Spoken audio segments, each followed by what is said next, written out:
पाकिस्तान के बलूचिस्तान में एक हिंदू व्यवसायी की हत्या के बाद अब इस्लामिक कट्टरपंथियों ने कई और हिंदू व्यापारियों और दुकानदारों को धमकी दी है, जिसमें दुकानदारों से कहा गया है कि वो महिलाओं को अपनी दुकानों में ना आने दें।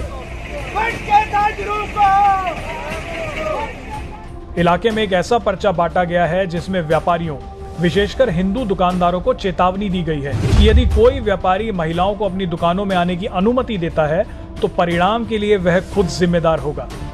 मीडिया रिपोर्ट्स के मुताबिक पुलिस ने पर्चे की पुष्टि करते हुए कहा कि फिलहाल यह पता नहीं लगा कि यह पर्चा किस संगठन ने बांटा है और वह संगठन कहां का है।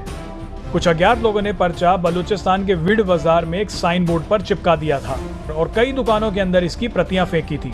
31 मई को इस इलाके में एक हिंदू व्यवसायी अशोक कुमार की हत्या कर दी गई थी, जिसके बाद विरोध प्रदर्शनों का सिलसिला शुरू हो गया था, लेकिन प्रशासन के आश्वासन के बाद विरोध प्रदर्शन समाप्त कर दिया गया था। हिंदू व्यवसायी की हत्या के विरोध में हिंदू समुदाय के व्यापारियों की दुकानें पहले से ही बंद थी। वैसे हिंदू व्यापारियों को बताया गया कि उनके अलावा कुछ मुस्लिम व्यापारियों की दुकानों में भी प्रतियां फेंकी गई थी। इस पर्चे में लोगों से कहा गया था कि वे अपनी महिलाओं को अनावश्यक रूप से घरों से बाहर निकलने ना दें और विशेष रूप से उन्हें बाजारों में घूमने से रोकें। पर्चे में लिखा गया था कि बाजारों में महिलाओं के घूमने से बाजारों का माहौल खराब होता है। पाकिस्तान के बलूचिस्तान में अल्पसंख्यकों के साथ अत्याचारों की खबरें लगातार आती रहती हैं। महिलाओं पर अत्याचार बलूचिस्तान में अब आम बात हो गई है। हिंदू लड़कियों के अपहरण और जबरन धर्म परिवर्तन के मामले आए दिन सामने आते रहते हैं। हिंदू लड़कियों के अपहरण और जबरन धर्म परिवर्तन के मामले आए दिन सामने आते रहते हैं। लड़कियां विरोध करती हैं तो उनकी हत्या कर दी जाती है। जानकार कहते हैं कि बलूचिस्तान में इस्लामिक कट्टरपंथी ISI की B टीम की तरह काम करते हैं।